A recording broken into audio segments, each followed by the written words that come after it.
Shattered Bloodlines. Chapter 1. The Seed of Doubt. Robert sat on the patio, cradling his coffee cup as the morning sun painted the sky in soft hues of gold and pink. Timmy's laughter echoed from the yard where he played with his toy truck, his blue eyes bright and full of life. Across the table, Margaret sifted through a stack of mail, her face relaxed but distant. Robert should have felt at peace in this moment. The chirping of birds, the scent of freshly cut grass, and the warmth of the sun. It was the kind of idyllic morning he once cherished.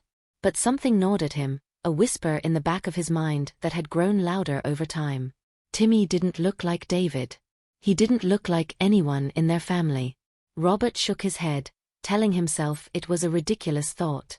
Kids could look like distant relatives, or sometimes their features simply didn't align with their immediate family. Yet, the feeling of unease persisted, creeping into his thoughts whenever he looked at the boy. "Are you even listening to me?" Margaret's voice cut through his reverie. She waved an envelope in his direction. What is it?" Robert asked, snapping out of his thoughts. Margaret sighed, exasperated. "I said the contractor is asking for another payment. Emily mentioned it last night. Something about delays with the plumbing." Robert barely registered her words. His eyes wandered back to Timmy, who had now abandoned his truck in favor of chasing a butterfly across the lawn. His unruly blonde curls glinted in the sunlight. "Doesn't he remind you of your cousin Jeremy?" Margaret asked suddenly, following Robert's gaze. Robert stiffened. "What?" "Jeremy," Margaret repeated.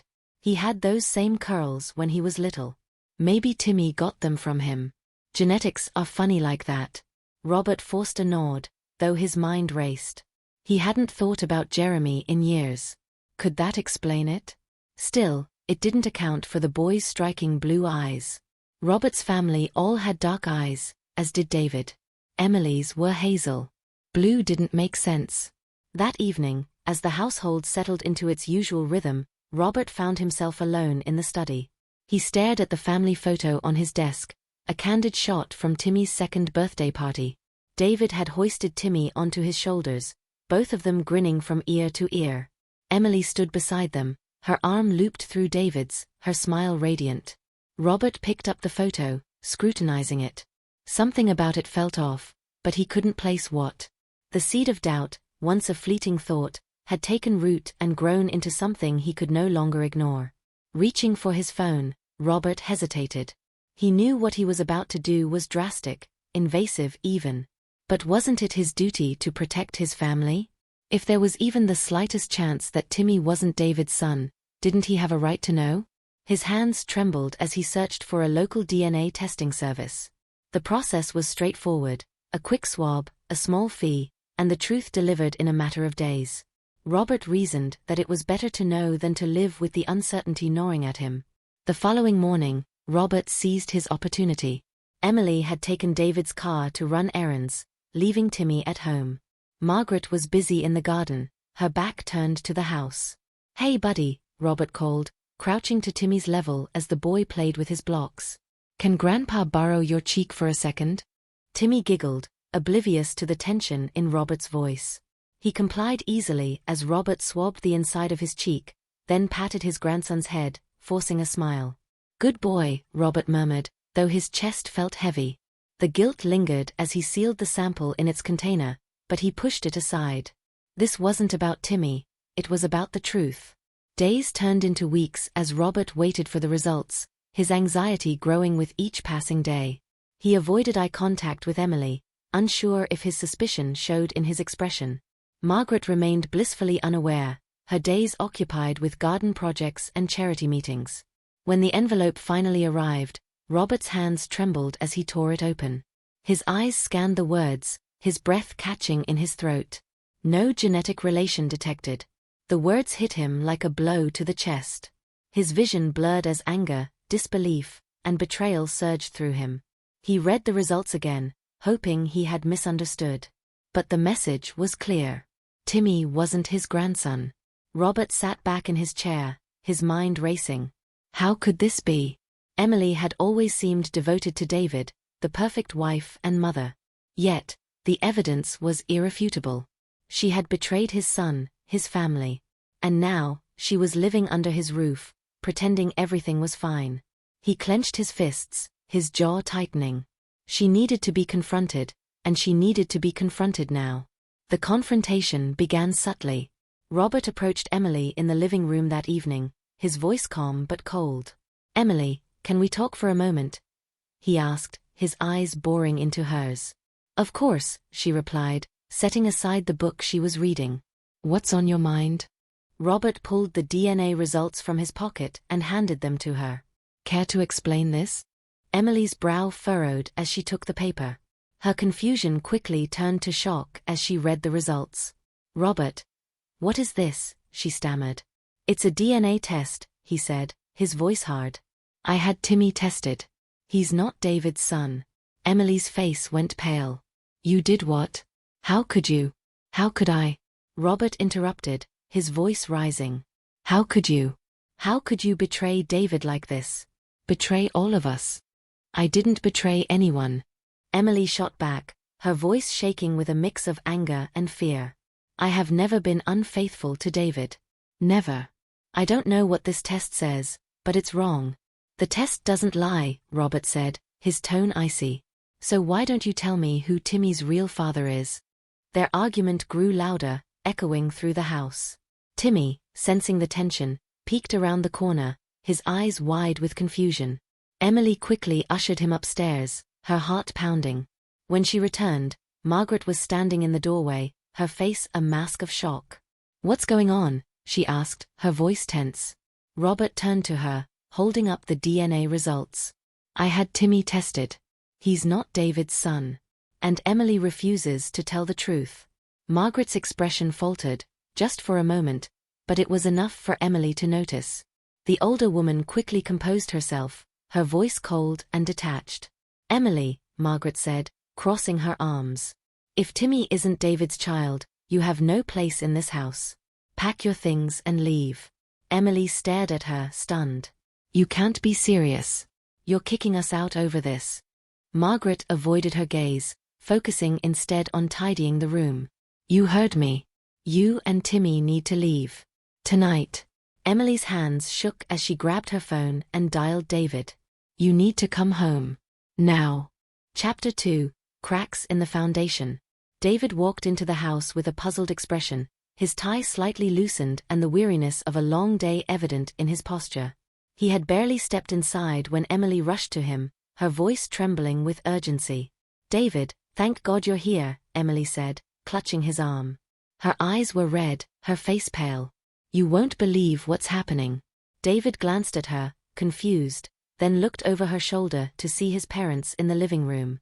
Robert stood by the fireplace, his arms crossed tightly over his chest, his expression unreadable. Margaret sat stiffly on the couch, avoiding eye contact with everyone in the room. "What's going on?" David asked, his voice cautious.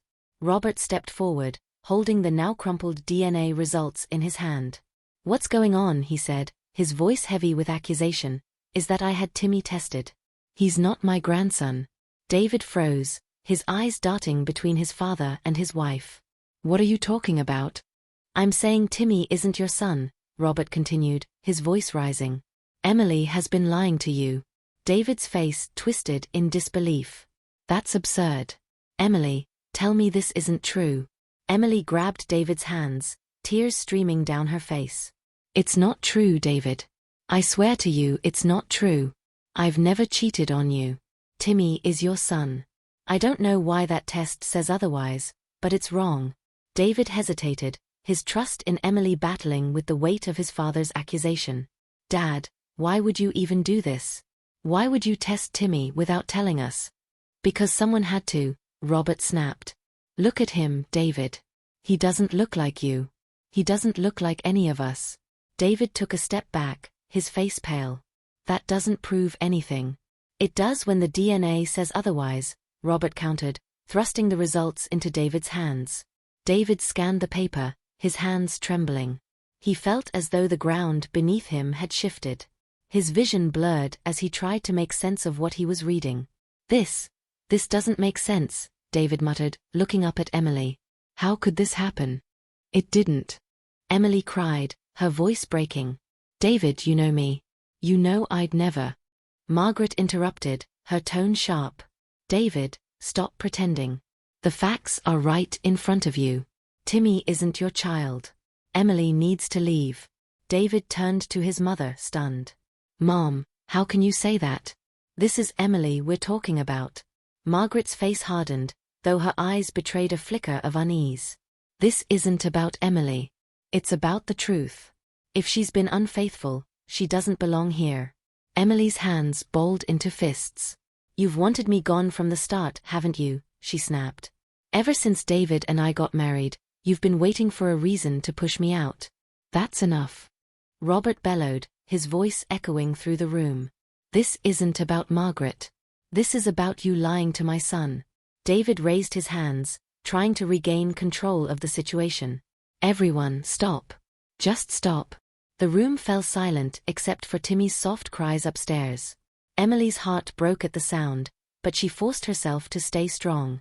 She looked at David, her voice soft but firm. David, please. You have to believe me. I've never betrayed you. Timmy is your son. David stared at her, his expression unreadable. Finally he spoke, his voice low and pained. I don't know what to believe right now. Emily's breath caught in her throat. David. Margaret stood and began gathering Emily's belongings. I think it's best if you and Timmy leave, she said, her tone cold. Emily turned to David, desperation in her eyes. You're letting them do this? You're letting them throw us out? David hesitated, his gaze dropping to the floor. I need time to think, Emily. I need to figure out what's going on. Emily's shoulders sagged, the weight of his words crushing her. She turned and stormed upstairs, tears streaming down her face. She found Timmy huddled in his room, clutching his favorite stuffed animal. She scooped him into her arms, whispering soothing words as she packed their things. An hour later, Emily stood on the front lawn, clutching Timmy and a hastily packed suitcase. The chill of the night air bit at her skin as Margaret and Robert stood in the doorway, watching her with cold indifference. David lingered behind them, his face shadowed and conflicted. You'll regret this, Emily said, her voice trembling with anger and heartbreak. All of you. With that, she walked to her car, strapped Timmy into his seat, and drove away. She didn't know where she was going, but she knew she couldn't stay there. Her mind raced as she tried to make sense of what had happened. The DNA test had to be wrong. It had to be. Emily checked into a nearby motel, the dimly lit room feeling as cold and unwelcoming as the accusations she had just faced. Timmy had fallen asleep, his tiny chest rising and falling peacefully, blissfully unaware of the storm raging around him. Emily sat at the small table, her laptop open in front of her. She searched for information about DNA testing, her mind desperate for answers. She read about accuracy rates, testing methods, and potential errors. One article caught her attention, a section about blood types and inheritance patterns. Her heart skipped a beat. Blood types. She remembered David's blood type, O negative. Timmy's was O negative too. But Robert's? She had overheard Margaret mention once that Robert was AB positive. That didn't make sense. A child couldn't inherit O negative from an AB positive parent. Emily's eyes widened as realization dawned. The test wasn't wrong, but it wasn't her or Timmy who had been dishonest. Robert wasn't David's biological father. Chapter 3, Threads of Deception. Emily leaned back in her motel chair, her mind racing. The revelation about Robert wasn't just a surprise, it was explosive. If her suspicions were correct, the DNA test hadn't exposed her supposed infidelity. Instead, it had unveiled a decades-long lie buried within David's family. She stared at the notes she had scribbled on the motel's notepad, her handwriting shaky from adrenaline. David, O negative. Timmy, O negative. Robert, AB positive. The science was undeniable. Robert couldn't be David's father. Her hands trembled as she clutched her phone. She could call David right now and lay it all out, but the raw betrayal she had felt earlier still stung. He hadn't defended her. He had stood there and let his parents cast her out like a stranger. No. If she was going to confront him, she needed to be fully prepared. She needed proof that couldn't be dismissed. Taking a deep breath, Emily packed her laptop and notes and decided her next step. She was going to the DNA testing center herself. She needed to confirm her findings and ensure there was no mistake. The receptionist at the testing center greeted her with a polite but indifferent smile. The sterile lobby, with its fluorescent lighting and muted colors, felt clinical and impersonal. Emily approached the counter, clutching Timmy's test results. "I need to speak with someone about a DNA test," she said, her voice steady despite the storm raging inside her. The receptionist nodded. "Do you have an appointment?" "No, but it's urgent," Emily replied. "I think there's been a mistake in the test." After a few moments, she was led into a small consultation room. A technician entered, his white lab coat crisp and spotless. He introduced himself as Dr. Carter and sat across from her, his expression professional but kind. "What seems to be the issue?" Dr. Carter asked, glancing at the results she had placed on the table. Emily hesitated before speaking. "This test says that my son and his grandfather share no DNA. But I'm certain my son's father is who I say he is." Dr. Carter nodded thoughtfully. "DNA tests are highly accurate, but there can sometimes be misunderstandings about what they reveal. Let me take a look." He studied the results carefully, his brow furrowing. "These results are conclusive. Your son does not share genetic markers with the man tested as his grandfather." However, he paused, his eyes narrowing slightly. "What is it?" Emily asked, leaning forward. "This is unusual," Dr. Carter said. "According to these results, the supposed grandfather has an AB-positive blood type. If the child's father has O-negative, it would be impossible for this man to be the biological grandfather." Emily's heart pounded in her chest. "So it's not me. It's them." Dr. Carter nodded. "It would seem so. If the blood types are correct, the man listed as the grandfather cannot be genetically related to your son, or to his father." Leaving the testing center, Emily felt a mixture of vindication and anger. She hadn't done anything wrong, yet she had been humiliated, accused, and cast out. And now she had evidence that Robert wasn't who he claimed to be. The look on Margaret's face during the confrontation suddenly made sense. She had known. She had always known. Emily decided it was time to confront David. She couldn't let this lie fester any longer, not when it had already torn her family apart.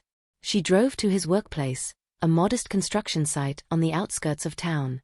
She parked and waited, her anger simmering beneath the surface as she watched him direct his crew.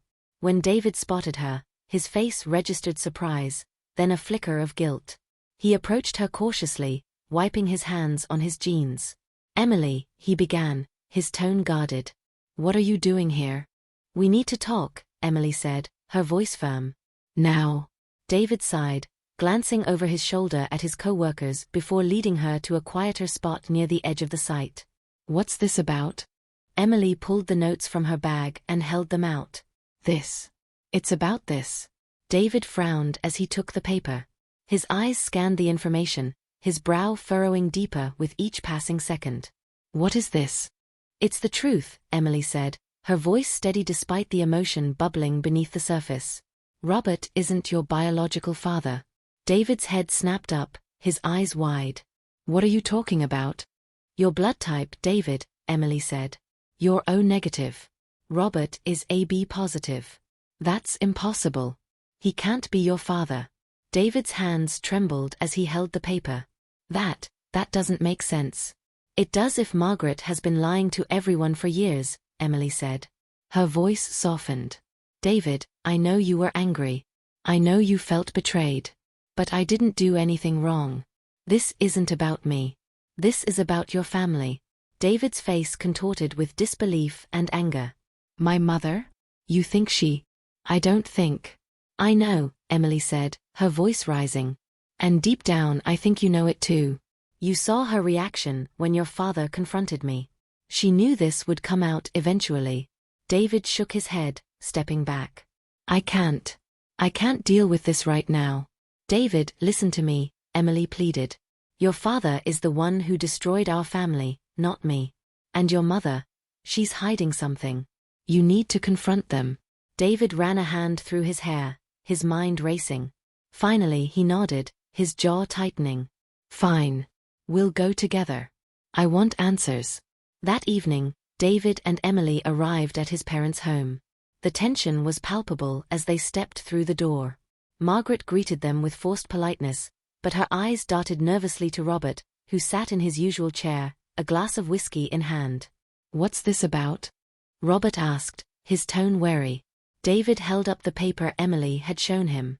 "This," he said, his voice cold. "We need to talk about this." Robert's eyes narrowed as he read the paper. "What is this nonsense?" "It's not nonsense," David snapped. "It's science. You can't be my father." Margaret's face went pale, her hand clutching the back of the couch for support. Robert turned to her, his expression darkening. "Margaret? What is he talking about?" Margaret opened her mouth, but no words came out. The room was heavy with silence, the kind that only comes before a storm. "Mom," David said, his voice trembling with anger. "Tell me the truth. Is he my father or not?" Margaret looked at David, then at Robert, and for the first time, her carefully constructed mask cracked. Tears welled in her eyes as she whispered, "I can explain." Chapter 4: Unraveling Secrets. The silence in the room was deafening, broken only by the faint ticking of the clock on the wall. David stood frozen, the weight of his mother's words crashing down on him like a tidal wave. Emily stayed close but silent, her presence a quiet reminder that they were here together, seeking the truth. Robert's face twisted in confusion and anger. "What the hell do you mean, I can explain?" he snapped, his voice low and dangerous. Margaret's hands trembled as she clutched the back of the couch. Her carefully composed demeanor had shattered, revealing the cracks beneath. She opened her mouth to speak, but no sound came out. "Say something," David shouted, his voice cracking. "Tell me what's going on. Are you saying he's not my father?" Margaret flinched at the pain in his voice. "David, please let me explain." "Explain what?" Robert barked, rising to his feet. "Are you telling me you cheated on me? Is that what this is?" Tears streamed down Margaret's face as she shook her head. "It wasn't like that," she whispered. "It wasn't supposed to happen." "Not supposed to happen?"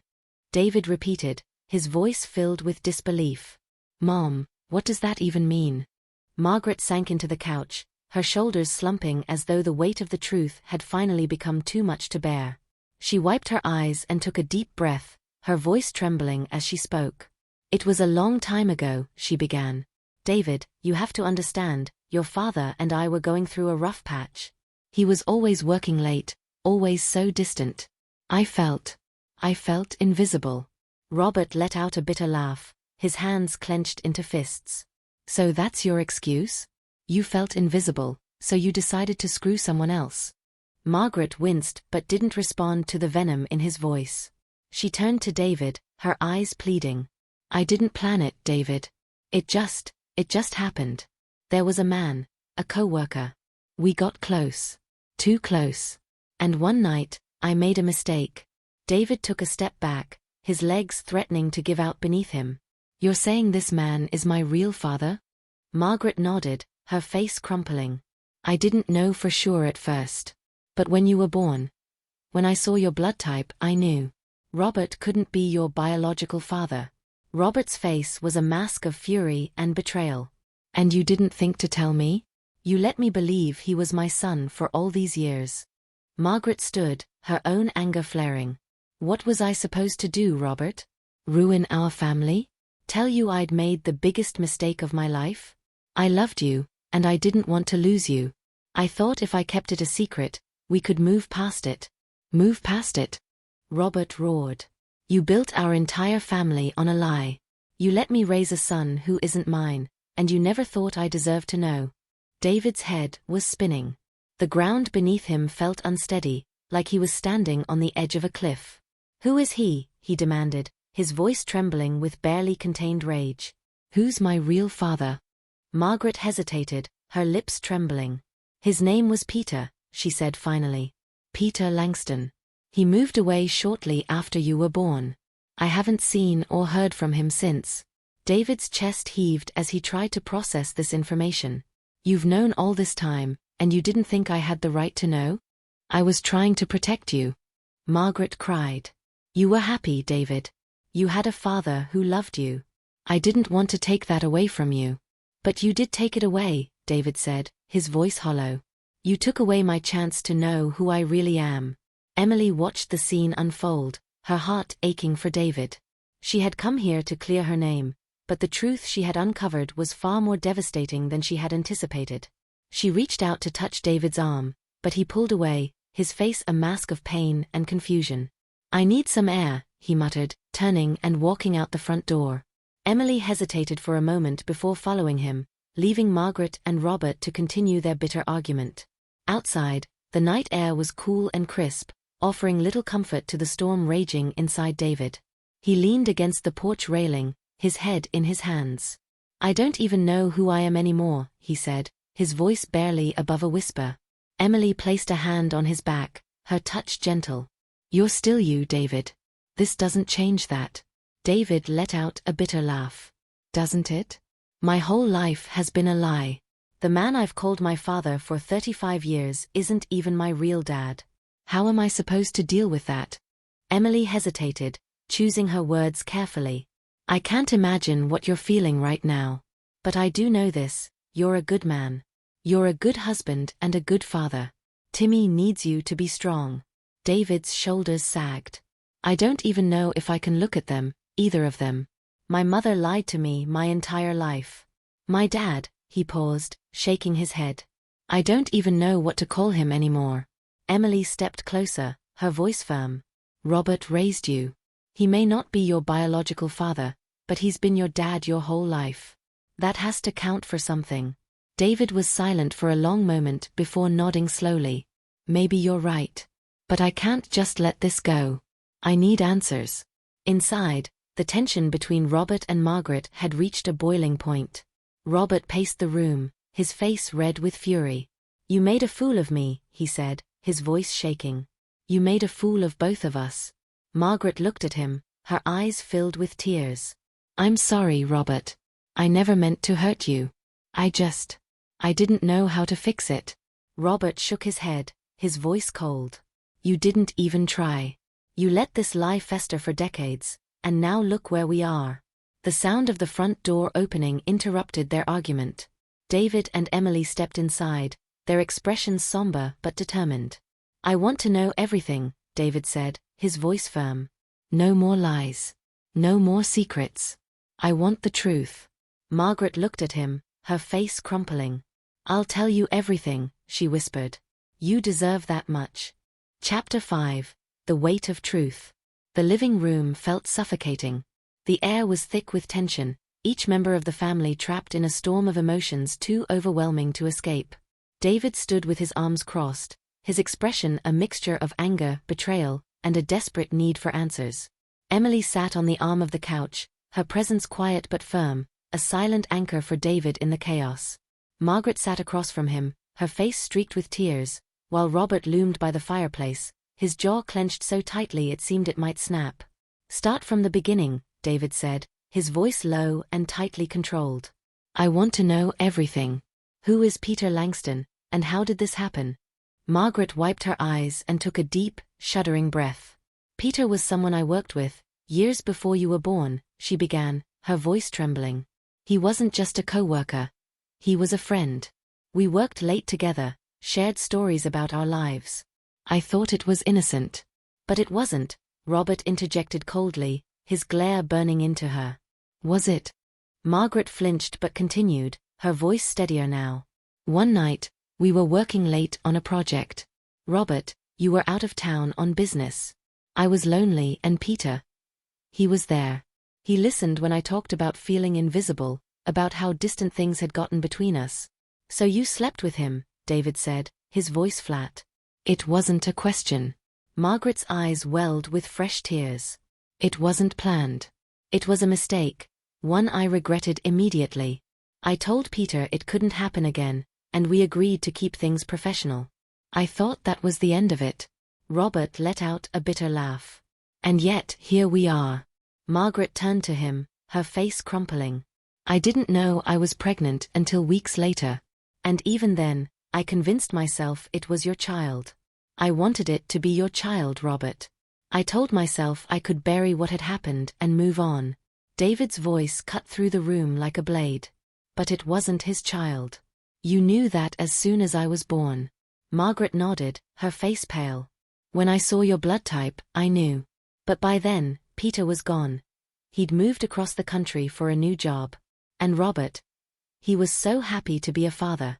I didn't have the heart to tell him the truth. Robert slammed his fist against the mantel, making Margaret jump. You didn't have the heart? You didn't have the heart? You let me live a lie for 35 years, Margaret. 35 years. Margaret sobbed, her shoulders shaking. I was scared, Robert.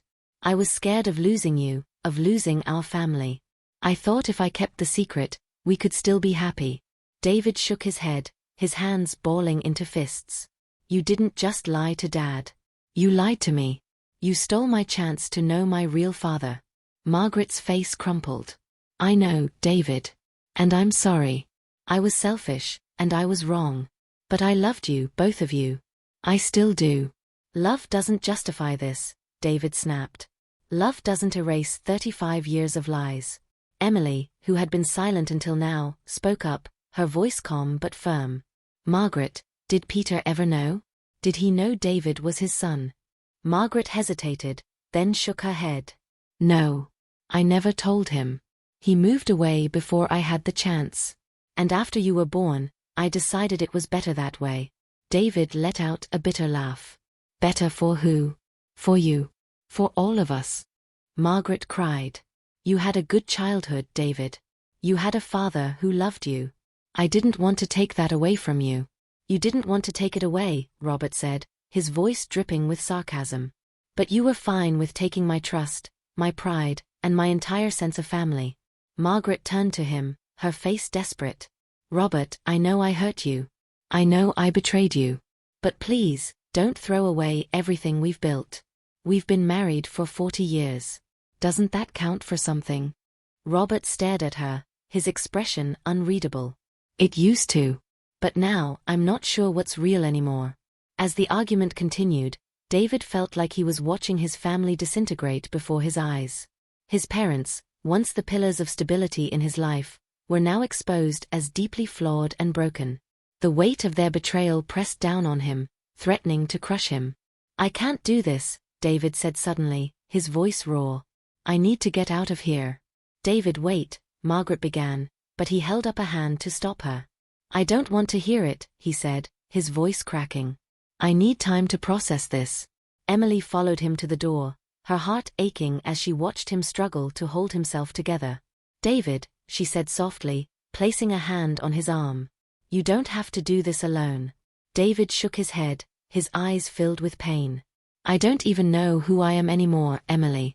How am I supposed to be there for you and Timmy when I can't even figure that out? Emily's heart broke for him, but she refused to let him push her away. We'll figure it out together, she said firmly. You don't have to face this alone. David looked at her, his eyes searching hers for a moment before he nodded. Okay. Let's go. The drive back to the motel was silent, the weight of the evening hanging heavily between them. When they arrived, Emily put Timmy to bed while David sat at the small table, his head in his hands. What do I do now? He asked quietly as Emily sat down across from him. You take it one step at a time, she said. Start by finding Peter. He deserves to know the truth, and so do you. David looked at her, his eyes filled with a mixture of fear and determination. What if he doesn't want anything to do with me? Then that's his choice, Emily said. But at least you'll know. And at least you'll have tried. David nodded slowly, a spark of resolve igniting in his chest. You're right. I need to find him. Emily reached across the table and took his hand. And I'll be with you every step of the way. Chapter 6, Searching for Peter. The morning light filtered through the thin curtains of the motel room, casting soft shadows on the walls. David sat at the small desk, staring at his laptop screen. He had barely slept, his mind consumed by the revelations of the previous night. Emily stirred on the bed behind him, her movements slow and careful as not to disturb Timmy, who was still sound asleep. You're up early, Emily said softly, padding over to the desk. Her hair was slightly disheveled, and the exhaustion in her eyes mirrored his own. I couldn't sleep, David replied, his voice hoarse. He gestured to the screen. I've been trying to find him, Peter Langston. But so far, nothing. Emily leaned over his shoulder, scanning the search results. Most were irrelevant: a realtor in Chicago, a dentist in Seattle, a retired professor in Florida. None of them seemed to fit. Maybe he's not on social media, Emily suggested. Or maybe he changed his name. David ran a hand through his hair, frustrated. If he's out there, I'll find him. I need to know the truth. Emily placed a reassuring hand on his shoulder. We'll find him. But it might take time. By midday, David had exhausted the most obvious avenues: Google searches, social media platforms, and online directories.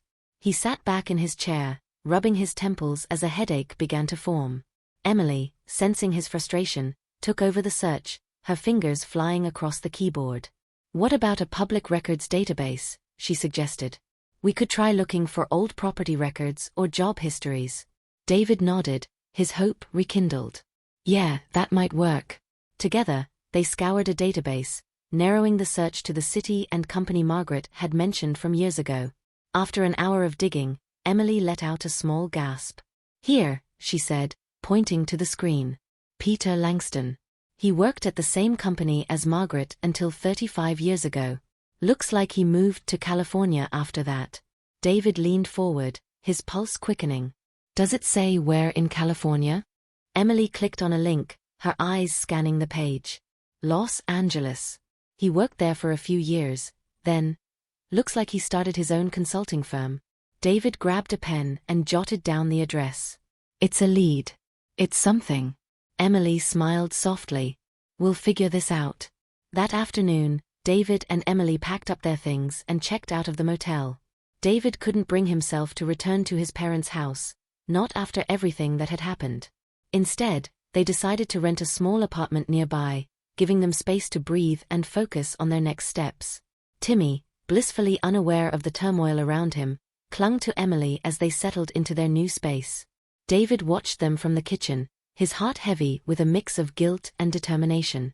He had failed Emily once by not standing by her when his parents turned against her.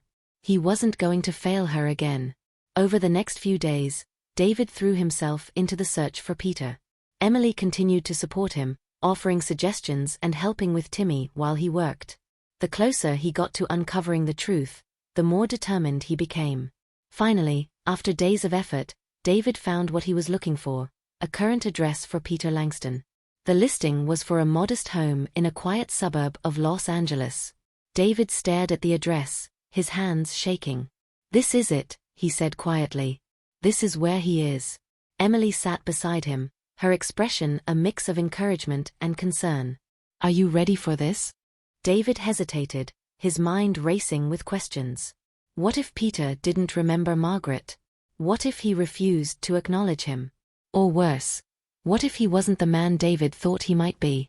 I don't know, David admitted. But I have to try. Emily nodded.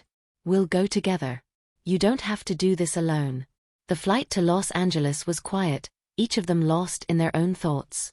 Timmy chattered excitedly about the plane ride, oblivious to the gravity of the trip. David couldn't help but envy his innocence. He wished he could protect Timmy from the harsh realities of life, but he knew that shielding him from the truth would only cause more harm in the long run. When they arrived at the address, David's heart pounded in his chest. The house was modest but well kept, with a neatly trimmed lawn and a small garden in the front. David hesitated at the gate, his palms sweaty as he stared at the door. You can do this, Emily said softly, squeezing his hand. I'm right here. Taking a deep breath, David walked up to the door and rang the bell. The sound echoed in the quiet neighborhood, each second feeling like an eternity. Finally, the door opened, and an older man stood before them. His hair was silver, his face lined with age, but his eyes were sharp and kind. He looked at David with mild curiosity, then at Emily and Timmy. Can I help you? The man asked, his voice warm but cautious. David swallowed hard, his mouth suddenly dry. Are you Peter Langston? The man frowned slightly but nodded. Yes. Who's asking? David hesitated, then took a step forward. My name is David. I think you might be my father. Peter's eyes widened in shock, his hand gripping the doorframe for support. What? What are you talking about? David glanced at Emily, who nodded encouragingly. Turning back to Peter, he began to explain. My mother, Margaret. She worked with you years ago, back in New York. She told me about the time you spent together. About what happened between you. Peter's expression softened, his shock giving way to understanding. Margaret, he murmured, almost to himself. It's been so long. David pulled the DNA results from his bag and handed them to Peter. I didn't know until recently. My mother. She never told me. But the science doesn't lie. You're my biological father. Peter stared at the paper, his hands trembling. He looked up at David, his eyes filled with a mixture of regret and disbelief. I don't know what to say. You don't have to say anything, David said quickly. I needed to know. I needed to meet you. Peter nodded slowly, stepping back to open the door wider. Come in, he said. We have a lot to talk about.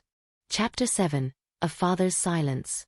The small living room was cozy and inviting, with walls painted in warm earth tones and shelves lined with books and framed photographs.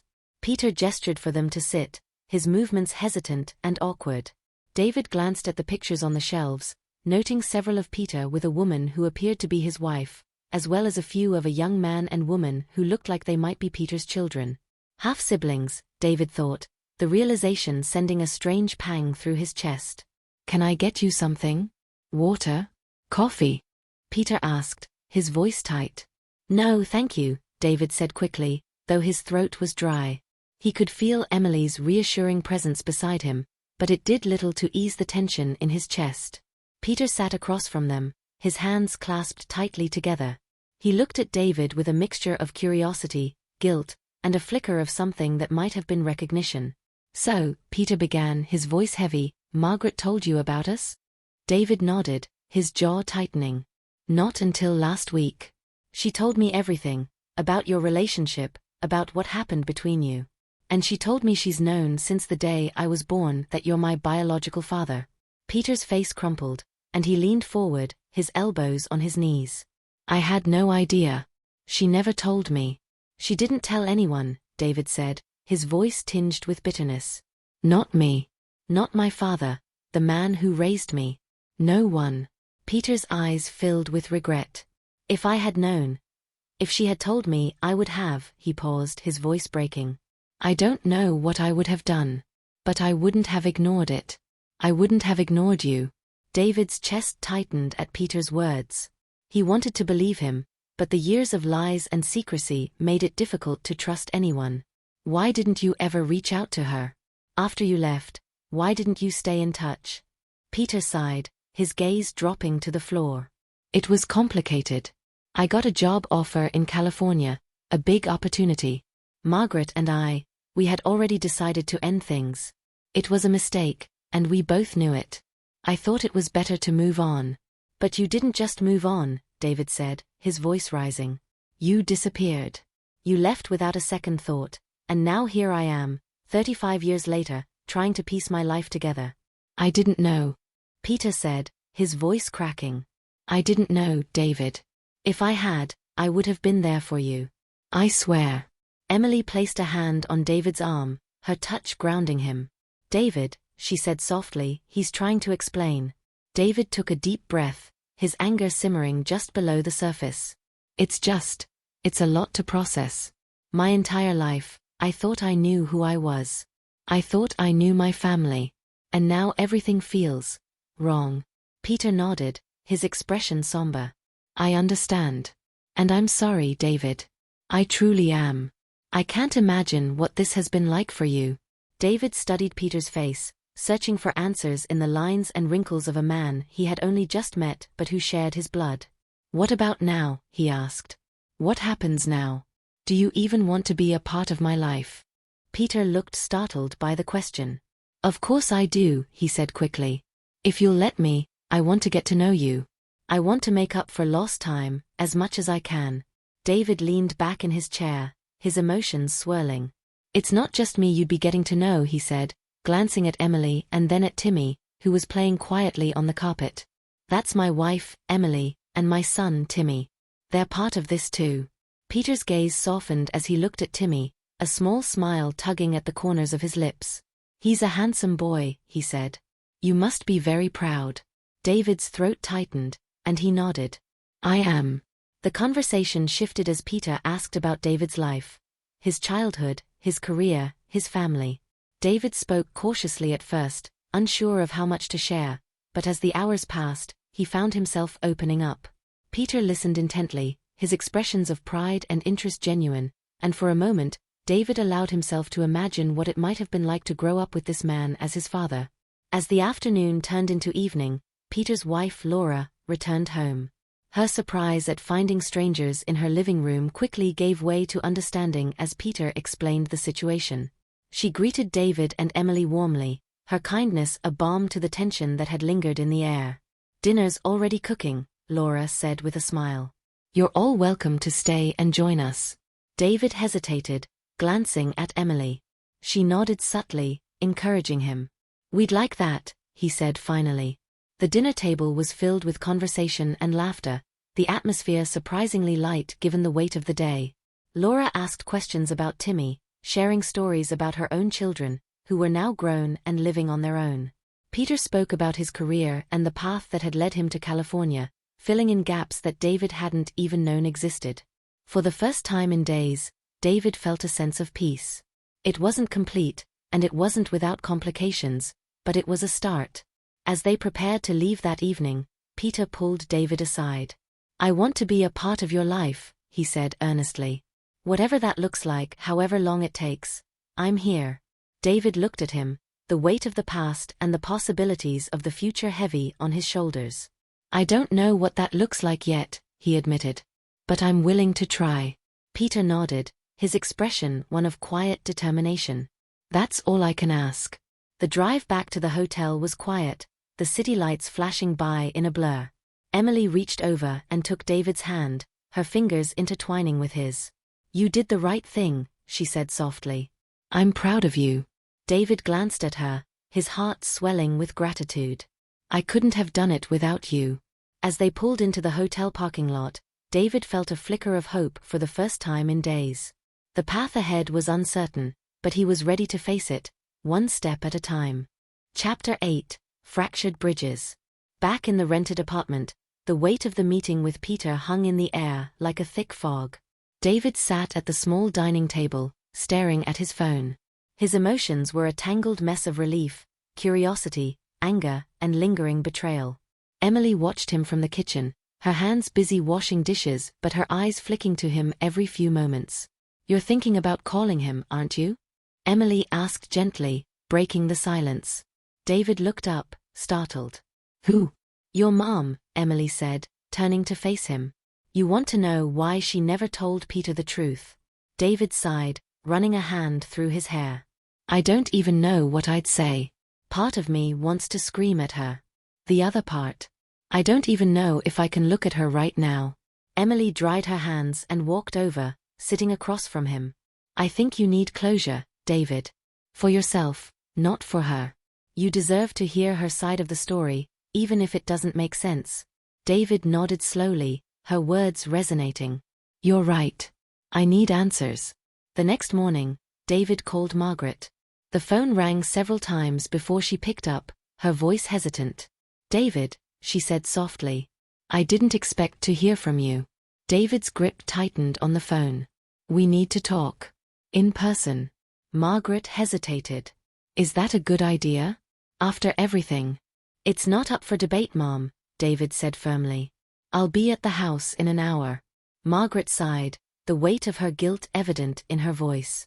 "All right. I'll be here." When David arrived at the house, the sight of it felt strangely foreign. This was the home where he had grown up, where he had built a lifetime of memories. Yet now, it felt like a shell of its former self, tainted by the lies that had come to light. Margaret greeted him at the door, her face pale and drawn. "Come in," she said quietly, stepping aside to let him in. David entered the living room, his eyes scanning the familiar space. It felt smaller than he remembered, as if the walls were closing in. He sat on the couch, refusing Margaret's offer of coffee. "You've had your whole life to prepare for this conversation," David said, his voice cold. So start talking. Margaret sat across from him, her hands folded tightly in her lap. I don't know where to start. Start with why, David said sharply. Why didn't you tell Peter the truth? Why didn't you tell me? Margaret took a deep breath, her hands shaking. When I found out I was pregnant, I was terrified.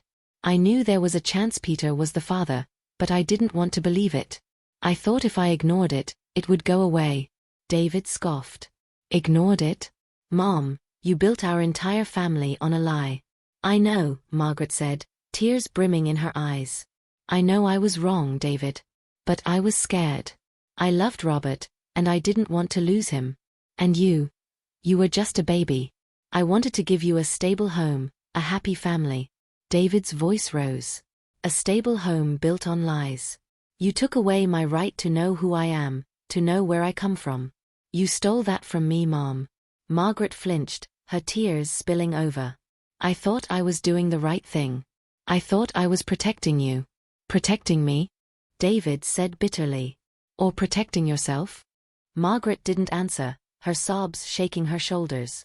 David stood, pacing the room as his anger simmered. What about Peter? He asked, his voice calmer but no less pointed. Didn't he deserve to know? Didn't he have a right to decide if he wanted to be part of my life? Margaret wiped her eyes, looking up at him. I thought I was sparing him too. He had just started a new life in California. I didn't want to burden him with something that would only complicate his life. David stared at her, his jaw clenched.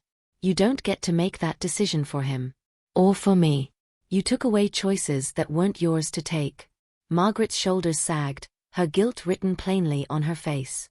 I know I can't undo the damage I've caused.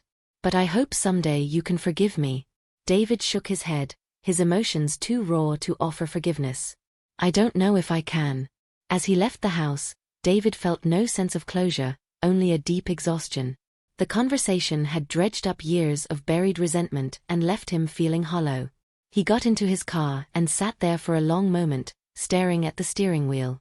When he returned to the apartment, Emily was waiting for him. She opened the door and immediately pulled him into a hug. David buried his face in her shoulder, his frustration spilling over in silent tears. How did it go? Emily asked softly. David shook his head. It didn't. She's sorry, but sorry doesn't change anything. It doesn't erase the lies. Emily held him tightly, her voice steady. You don't have to forgive her right now. Or ever. But you've confronted her, and that's a step forward. David nodded, though the ache in his chest remained. I don't know how to move past this.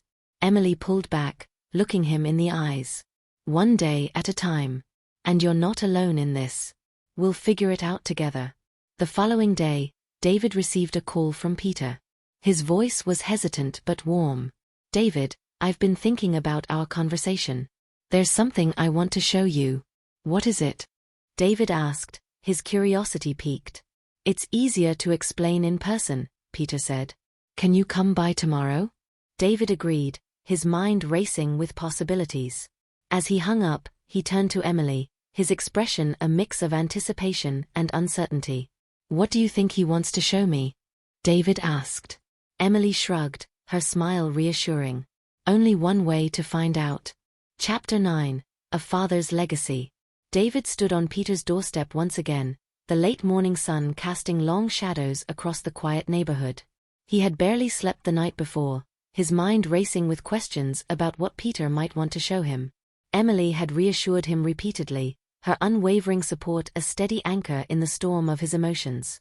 Now, standing here, he felt the weight of uncertainty pressing on his chest. The door opened before he could knock, and Peter greeted him with a warm but nervous smile. David, he said, stepping aside. Come in.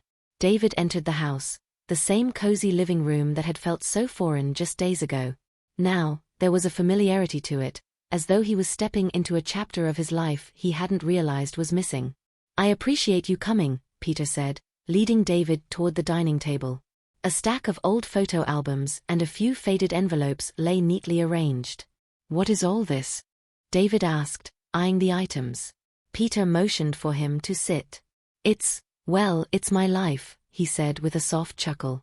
Or at least, parts of it. I realized after you left the other day that you might want to know more about where you come from. David's chest tightened. For so long, he had felt adrift, his sense of identity shattered by the truth about his parentage. Now, here was Peter, offering him a lifeline. Peter opened the first album, revealing black and white photos of a younger version of himself, surrounded by friends and family. "This is where I grew up," Peter said, pointing to a small house in one of the photos. "A little town in upstate New York. My parents were farmers. Hard-working, salt-of-the-earth people." David leaned in, studying the images. "It's strange," he admitted. "Looking at these pictures and knowing this is part of me." Peter nodded, his expression thoughtful. "It's a lot to take in. I can only imagine how overwhelming this must be." They moved through the albums together, Peter narrating stories of his childhood, his college years, and the early days of his career. David found himself captivated, drawn into a world that felt both foreign and familiar. As they finished the last album, Peter reached for one of the envelopes. "This," he said, holding it up, "is a letter I wrote to your mother years ago. I never sent it." David's brows furrowed. "A letter?" Peter nodded, unfolding the paper. "I wrote it after I moved to California. I wanted to reach out, to see how she was doing. But I was afraid. I didn't know if it would make things worse, so I kept it." David took the letter, his hands trembling slightly. The words were faded but legible, a mix of regret and longing woven into the sentences. "Margaret, I hope this letter finds you well. I've thought about you often since I left New York. There are so many things I wish I had said before I went, but I didn't have the courage. You were always a light in my life, even if our time together was brief. I hope you found happiness, and that you know I'll always be grateful for the time we shared." David handed the letter back, his throat tight. "You cared about her." Peter sighed, running a hand through his silver hair. "I did. But I was young and foolish. I thought leaving was the best thing for both of us." David nodded slowly, his mind swirling with thoughts. "Do you regret it? Not staying, I mean." Peter hesitated, his gaze fixed on the letter. "I regret not knowing you. I regret not being there for you. But I don't know if things would have been better if I had stayed. Your mother. She made her choice, just like I made mine." As the day wore on, Peter shared more stories, introducing David to the parts of his life he had missed. They talked about Peter's other children, David's half-siblings, and the challenges and triumphs Peter had faced over the years. "I'd like to meet them someday," David said cautiously, unsure of how Peter would respond. Peter's face lit up with a smile. "I'd like that too. I think they'd love to meet you." The warmth in Peter's voice eased some of the tension in David's chest. For the first time in weeks, he felt a glimmer of hope, a sense that maybe, just maybe, he could begin to piece his life back together. That evening, as David prepared to leave, Peter handed him a small box. "This is for you," he said. "Something I've kept for a long time." David opened the box, revealing a silver pocket watch. It was intricately designed, the metal worn smooth with age. An inscription on the back read, "To Peter with love. Dad." "It was my father's," Peter explained. "He gave it to me when I was about your age. I'd like you to have it." David's throat tightened as he held the watch. I don't know what to say." Peter smiled. "You don't have to say anything. Just know that it's yours now." David nodded, his emotions threatening to overwhelm him. "Thank you." As he drove back to the apartment, the pocket watch resting in his lap, David felt a strange sense of peace. His journey wasn't over, and the wounds in his family were far from healed. But for the first time, he felt like he had found a piece of himself he hadn't even known was missing. Chapter 10: Healing Fragments. The days following his meeting with Peter were a whirlwind of emotion for David. Returning to the apartment with Emily and Timmy, he felt a cautious optimism creeping in, a fragile but welcome change from the despair that had consumed him since discovering the truth about his family. Peter had given him more than a glimpse into his past. He had given him a new foundation to build on. Emily watched him carefully, sensing the subtle shift in his demeanor. "You seem lighter," she said one evening as they sat together on the couch, Timmy asleep in his room. David glanced at her, a small smile tugging at his lips. "I think I am. Meeting Peter. It helped. He's not perfect, but he's honest. And I needed that. Emily nodded, her hand resting on his. So, what's next? David hesitated, his thoughts turning to his parents, Margaret and Robert. I can't ignore what happened with my mom. And I can't pretend things are fine with my dad. I owe it to myself to face them, even if it's hard. Emily squeezed his hand. You're stronger than you think, David. Whatever happens, I'll be right here. 2 days later, David stood on the porch of his parents' home once again, the weight of unresolved emotions heavy in his chest. He rang the doorbell, the sound echoing through the quiet neighborhood. The door opened, and Robert stood there, his face lined with exhaustion. David, he said gruffly, stepping aside to let him in. I wasn't sure I'd see you again. David stepped into the familiar living room, the scent of coffee and old wood stirring memories of his childhood. Margaret was sitting on the couch, her hands clasped tightly in her lap. She looked up as he entered, her eyes red and weary. David, she said softly. I'm so glad you're here. He nodded but didn't sit. We need to talk. All of us. Robert gestured to the armchair, but David shook his head. I'll stand. I need you to listen. Margaret and Robert exchanged a glance, the tension between them palpable. David took a deep breath, steadying himself. You both lied to me, he began, his voice steady but firm. For years, you let me believe I had a normal, stable family. And then, when the truth came out, you turned on each other, and on Emily. Margaret flinched, her eyes filling with tears. David, I'm so sorry. Let me finish, David said, cutting her off. I understand why you did it, Mom. I don't agree with it, but I understand. You were scared, and you thought keeping the secret was the best way to protect us. But it wasn't. All it did was create a ticking time bomb that exploded in our faces. Margaret wiped her eyes, nodding silently. And Dad, David continued, turning to Robert. You were hurt. I get that. But you didn't just lash out at Mom, you lashed out at Emily and Timmy. You let your anger control you, and you nearly destroyed the family we had left. Robert's face tightened, his jaw clenching. I was angry, David. I felt betrayed. And so did I, David said sharply. But Emily didn't betray anyone. She was an innocent bystander, and you treated her like she was the one who lied. Robert looked away, his expression conflicted. You're right, he admitted after a long pause. I was wrong. I let my anger blind me, and I took it out on the wrong person. I owe her an apology. David nodded, his anger giving way to a flicker of hope. That's a start. The conversation lasted for hours, each of them unpacking years of resentment, guilt, and pain. Margaret spoke about the fear that had driven her decisions, while Robert admitted his struggle to reconcile the truth with the life he thought he had built. For the first time, they listened to each other, not to argue but to understand. By the time David left, the weight on his chest had lessened. There were no easy fixes, no perfect resolutions, but there was a sense of progress. The fractures in their family wouldn't heal overnight, but they were beginning to mend. A week later, the family gathered at David and Emily's apartment. Peter and Laura joined them, along with Margaret and Robert. It was an awkward reunion, filled with tentative smiles and hesitant conversations, but it was a step forward. Timmy, oblivious to the tension, played happily in the living room, his laughter breaking the ice in ways words never could. As the evening wore on, the atmosphere began to lighten, the barriers between them slowly crumbling. Toward the end of the night, Peter approached Robert, his expression earnest. I know this isn't easy for either of us, he said. But I want you to know I respect the life you've built with David. You raised him to be a good man, and I'll always be grateful for that. Robert hesitated, his pride warring with his emotions. Finally, he extended a hand. Thank you, he said gruffly. That means a lot. The two men shook hands, a tentative truce forming between them. As the guests began to leave, David stood in the doorway, watching the people who had shaped his life. His parents, his biological father, his wife, and his son. The road ahead was still uncertain, but for the first time in weeks, he felt a sense of hope. Emily slipped her hand into his, her smile warm. How are you feeling?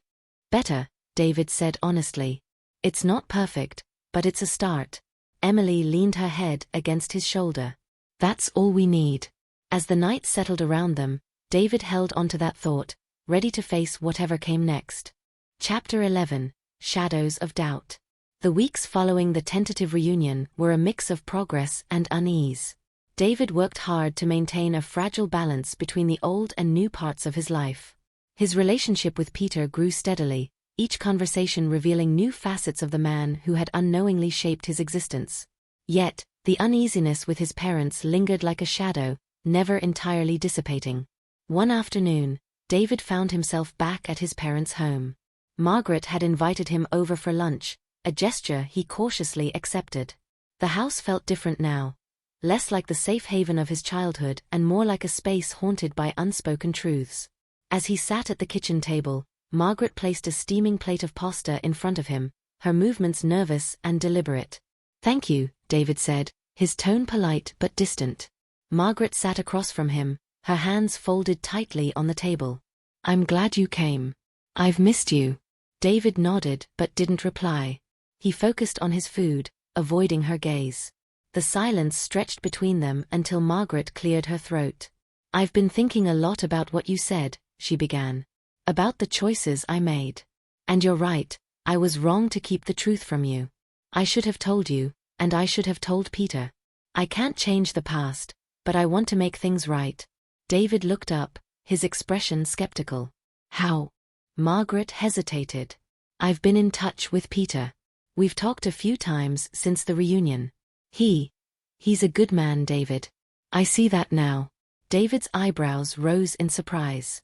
"You've been talking to him?" "Yes," Margaret admitted, her voice soft. "I needed to apologize to him, too. He deserved to know the truth, just like you did." David leaned back in his chair, processing her words. "And how did he take it?" "He was kind," Margaret said, her voice thick with emotion.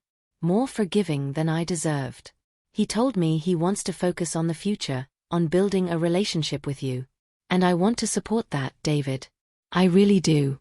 Later that evening, David shared the conversation with Emily as they sat together on the couch.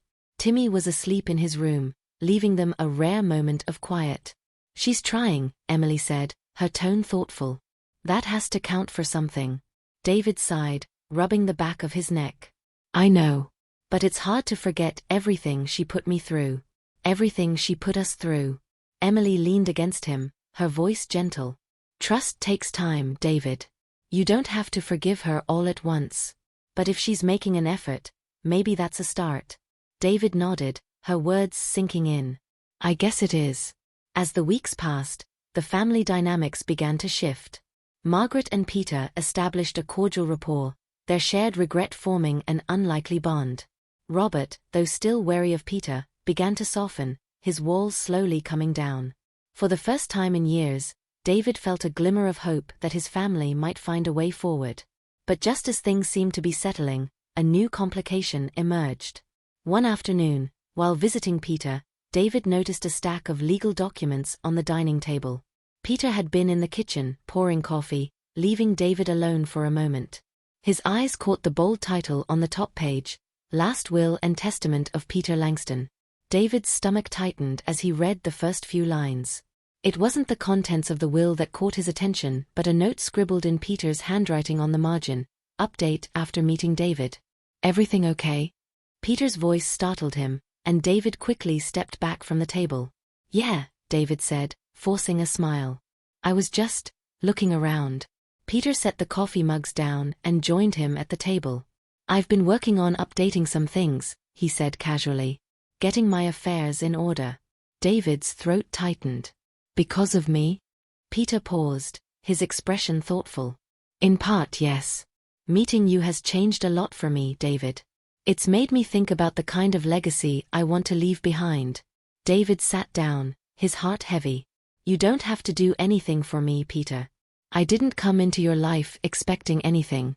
"I know that," Peter said, his voice kind but firm. "But you're my son. That means something to me." The conversation lingered in David's mind long after he left Peter's house. While he appreciated Peter's sentiment, it also stirred a nagging sense of unease. His life had already been upended by the revelation of his biological father. What would happen if Peter's actions created more tension within the family? Emily noticed his restlessness that evening and pressed him about it. "What's really bothering you?" she asked as they sat together in the living room. David hesitated, then told her about the will. "I don't know why it's bothering me so much," he admitted. "Maybe it's because I've spent my whole life trying to make sense of who I am, and now everything feels so messy." Emily placed a hand on his knee, her touch grounding him. "It's okay to feel that way. Your world has been turned upside down, David. But don't let fear stop you from accepting the love people want to give you." David nodded, her words sinking in. "You're right. I need time to figure it all out." As the days turned into weeks, David worked to navigate the complexities of his relationships. He spent more time with Peter, learning about his life and connecting with his half-siblings. He continued to rebuild trust with Margaret and Robert, though the scars of their betrayal remained. One evening, as he sat with Emily, Timmy asleep in his lap, he realized something profound. Despite the chaos, he wasn't alone. He had a wife who loved him, a son who adored him, and a growing network of people who cared about him. His journey was far from over, but for the first time, he felt ready to face whatever came next. Chapter 12: A New Foundation. The crisp autumn air carried a sense of renewal as David walked through the park with Timmy perched on his shoulders, giggling at the fluttering leaves. Emily strolled beside them, her hand brushing lightly against David's arm. It was one of the first truly peaceful moments they had shared as a family since their lives had been upended. "Daddy, look. A squirrel," Timmy squealed, pointing enthusiastically at the small creature darting across the path. David chuckled, his heart warming at his son's joy. "You've got good eyes, buddy." Emily smiled at the interaction, her eyes soft with affection. "He's been looking up to you more and more lately, you know." David glanced at her, his expression thoughtful. "I've been thinking a lot about what kind of example I want to set for him. He deserves a father who's strong but honest, someone who owns up to his mistakes and works to make things right." Emily squeezed his arm. "He already has that. And so do I." Later that evening, David sat at the dining table, surrounded by photos and documents from Peter. It had become a quiet ritual for him to delve into this newfound history, piecing together the fragments of a life he had never known. There were photos of Peter's childhood, letters from his late parents, and even a family tree that stretched back generations. Margaret had visited earlier in the week, bringing with her a small box of mementos from David's childhood. Among the items was a letter she had written but never sent to Peter, a confession she had been too afraid to deliver. David had read it in silence, the raw emotion in her words stirring a mix of anger and compassion within him. As he stared at the scattered pieces of his history, David felt a sense of clarity. The past was messy, tangled with secrets and mistakes, but it didn't define who he was. He had the power to shape his own future, to choose what kind of man he wanted to be. The next morning, David called Peter. "I'd like to meet my half-siblings," he said, his voice steady. "If they're open to it." Peter's delight was evident even over the phone. "I think they'd love that. I'll set something up." A week later, David found himself sitting in a cozy cafe in Los Angeles, nervously awaiting the arrival of Peter's other children. Emily sat beside him, her presence a calming influence, while Peter waited at the counter, chatting amiably with the barista. When the door opened, David's heart skipped a beat. A tall man with dark hair and an easy smile walked in, followed closely by a woman with Peter's piercing eyes. They approached the table with curious but warm expressions. "David?" the man asked, extending a hand. "I'm Mark. And this is Claire." David stood, shaking their hands. "It's good to meet you." The conversation started hesitantly, each of them feeling out the unfamiliar dynamic. But as the minutes turned into hours, the tension eased, replaced by laughter and shared stories. Mark regaled them with tales of his mischievous childhood, while Claire spoke passionately about her work as a teacher. David found himself drawn to them, the connection feeling surprisingly natural. By the time they left the cafe, plans were already in place for their next meeting. David felt a sense of belonging he hadn't realized he had been missing.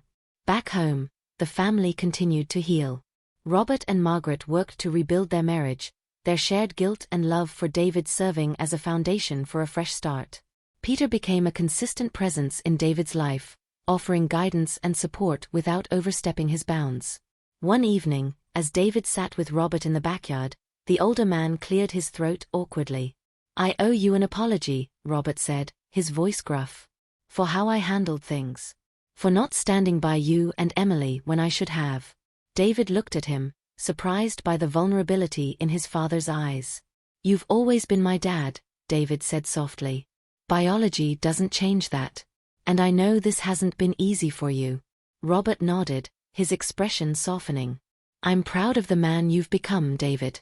And I'm sorry I let my anger get in the way of showing that." The words, simple but heartfelt, brought a lump to David's throat. "Thanks, Dad." As the months passed, David found a new sense of balance in his life. He juggled his growing relationship with Peter and his siblings while strengthening the bonds with Margaret and Robert. Emily remained his rock, her unwavering love guiding him through the most difficult moments. One sunny afternoon, as the family gathered at the park for a picnic, David looked around at the people who had become his foundation. Timmy played happily with Mark and Claire, while Emily laughed with Laura and Margaret. Robert and Peter stood off to the side, their conversation surprisingly amicable. For the first time in what felt like forever, David felt whole. The journey had been painful and messy, but it had also brought him closer to the truth of who he was, and to the people who mattered most. As the sun began to set, painting the sky in hues of orange and pink, David wrapped an arm around Emily, pulling her close. "Thank you," he said softly. "For what?" she asked, smiling up at him. "For being here. For believing in me, even when I didn't believe in myself." Emily kissed his cheek, her voice warm. "That's what family does." David looked out at the scene before him, his heart full. He had faced the shadows of his past and come out stronger, ready to embrace the future with open arms.